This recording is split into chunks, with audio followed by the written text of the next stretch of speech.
पिछले वीडियो में हमने जाना कि चाइना में क्विंग डायनेस्टी ने कल्चरली पूरी तरह से सबको डिवाइड करके रखा था और फिर डॉक्टर sun yat-sen के नेतृत्व में 10 अक्टूबर 1911 को ज़ेनहाई रिवॉल्यूशन हुआ, जिसको कल्चरल रिवॉल्यूशन भी बोलते हैं। इसमें क्विंग डायनेस्टी को उखाड़ फेंका। अब आगे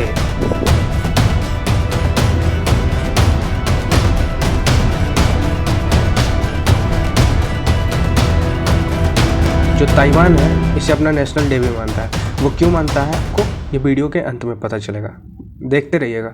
अभी तो शुरू ही हुआ है। और यही 10 अक्टूबर जो ताइवान अपना नेशनल डे मानता है, कम्युनिस्ट चाइनीज़ जो हैं उन लोगों को प्रॉब्लम है 10 अक्टूबर से। वही तो ये लोग चाहते हैं कि 10 अक्टूबर तो कैलेंडर से हट ही जाए, दुनिया को पता ही नहीं चले कि 10 अक्टूबर नाम का चीज़ भी होता है। 9 के बाद सीधे 11 अक्टूबर है, 10 अक्टूबर सब कोई भूल जाए, ऐसा इन लोगों का मानना है। तो अभी तक हमने ये जान लिया कि ज़ेनहाई रिवॉल्यूशन हुआ था 1911 में, 10 अक्टूबर 1911 को, जो कि बहुत बड़ा कल्चरल रिवॉल्यूशन था।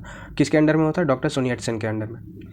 अब जब एक तरह से आज़ाद हो गए तो इनका 3 मेन पॉइंट था। वो क्या था? पहला नेशनलिज्म, दूसरा पीपल्स वेलफेयर और तीसरा democracy. As simple as that, इतना ही तो था। लेकिन कम्युनिस्ट वाले को थोड़ी पछता है ये चीज़। कम्युनिस्ट रेजिम जो वहाँ पर है वो बहुत ज़्यादा डेमोक्रेसी को अपोज करते हैं। तो 1912 में डॉक्टर sun yat-sen के अंदर में क्विंग डायनेस्टी को पूरी तरह से उखाड़ के फेंका गया और फिर एक रिपब्लिक कंट्री के तौर पर चाइना उभर कर आया। और ये जो रिवॉल्यूशन था, ये जो रिपब्लिक बना अभी कंट्री, ये उस टाइम के दौर पे एशिया में ऐसा कोई भी नहीं ऐसा हुआ था कंट्री जो रिपब्लिक हुआ था उस टाइम। सब तो कॉलोनी थे, हम भी उसमें से एक थे।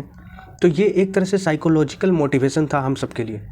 जो लोग उनके ब्रिटिशर्स के आतंक से परेशान थे उनके लिए ये एक मोटिवेशन था। तो हैप्पी एंडिंग बेस्ट एंडिंग ऐसा माना जाता है। तो 1912 में यही हुआ कि क्विंग डायनेस्टी को उखाड़ फेंका और फिर रिपब्लिक चाइना इस्टेब्लिश हो गया, ठीक है। और इसी रिपब्लिक चाइना को नेशनलिस्ट चाइना भी बोला जाता है।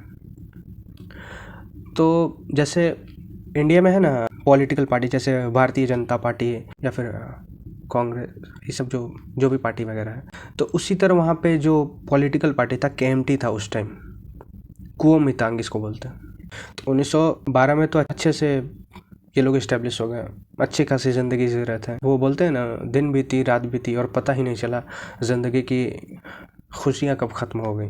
वही हुआ इन लोगों के साथ। मज़े से ज़ेनहाई रिवॉल्यूशन हुआ और क्विंग डायनेस्टी को उखाड़ फेंका। लेकिन जब 1949 आया तो कम्युनिस्ट पार्टी उभर कर आया चाइना, जो इन लोगों को अपोज कर रहे थे। कम्युनिस्ट लोगों को डेमोक्रेसी नहीं पसंद है, ये लोग उसके अपोज में ही थे। और यही 1949 में बहुत बड़ा कम्युनिस्ट रिवॉल्यूशन हुआ, जो नेशनलिस्ट और कम्युनिस्ट के बीच में बहुत बड़ा लड़ाई था 1949 में।